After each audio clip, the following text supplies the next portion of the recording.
dizer que no livro de Timóteo, o Senhor ele está dizendo que Ele conhece os que são seus. Deus conhece todo aquele que Ele chamou. Jesus diz que todo aquele que o Pai enviou até Ele, nenhum havia se perdido, a não ser Judas, que infelizmente optou por deixar o inimigo agir na vida dele.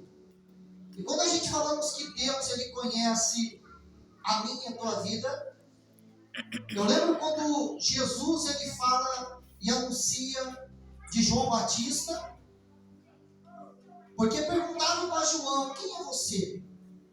Você é o profeta? Você é o Cristo? Você é Elias?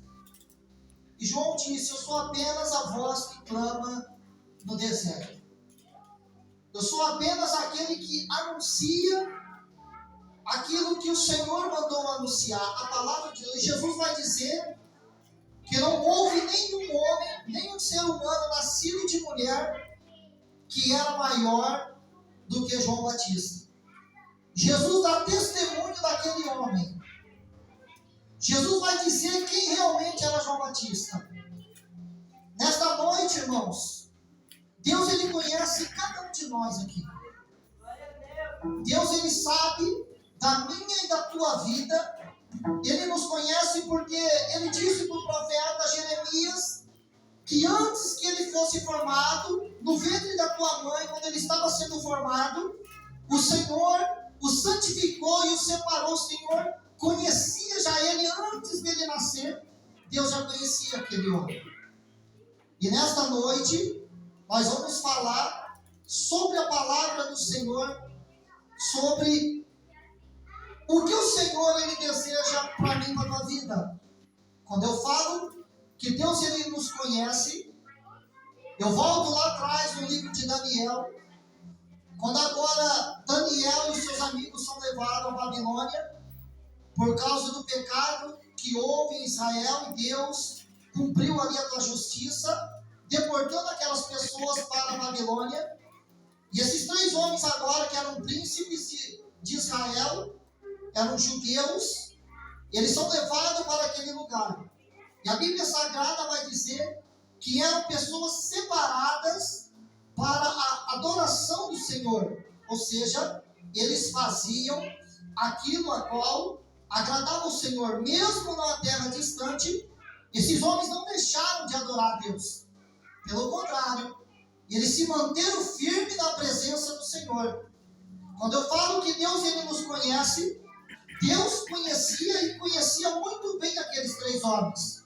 E é por isso que nesta noite, quando a gente introduz nessa mensagem esse tema, que Deus ele anuncia a salvação, Deus ele conhecendo Ananias, Azarias e Misael, esses três homens agora foram convidados a ir a uma festa, a qual o rei da Babilônia ele havia oferecido por causa de uma estátua, a qual ele havia criado para que o povo adorasse aquela estátua. E a Bíblia Sagrada vai dizer que esses três homens estavam lá. Eles eram pessoas importantes, estavam no palácio, eles conheciam a cultura daquele povo, e eles agora é levado a adorar aquela imagem. Então, quando eles chegam lá, que eles então pedem para que todos se dobrassem diante daquela imagem e adorassem ela. Quando fossem tocados os instrumentos, aqueles homens eles se mantêm de pé, eles ficam de pé, eles não se dobram para adorar aquela imagem. Louvado seja Deus.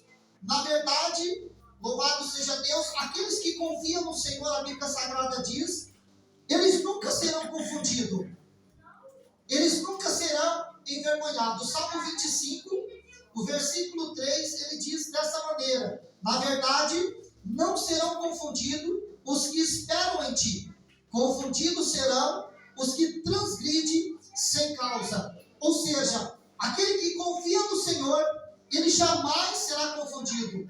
Aqueles homens, eles só adoravam somente um Deus.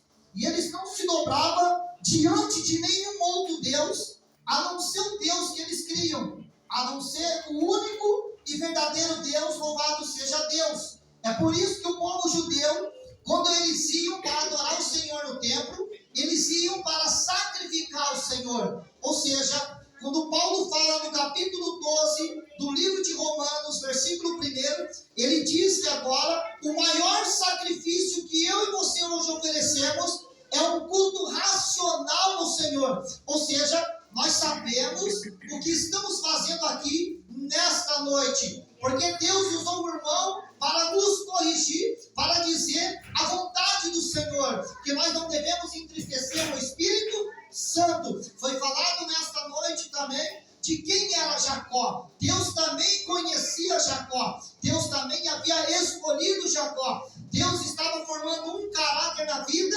daquele homem. Ou seja, quando Deus chama eu e você para servir ao Senhor, principalmente nós que não fomos criados no berço evangélico, Deus ele já sabia da nossa trajetória antes de levantar as mãos para Ele. Então Deus ele começa a trabalhar na minha e na tua vida. Mas quando eu olho esses três homens diante desse problema, diante desta causa, eu vou lembrar o que Paulo ele escreve no livro de Romanos, capítulo 8, do versículo 35 em diante. Olha o que Paulo ele diz para aquele que serve ao Senhor, para aquele que é fiel a Deus, que cumpre a vontade do Senhor. Ele diz desta maneira: quem nos separar do amor de Cristo?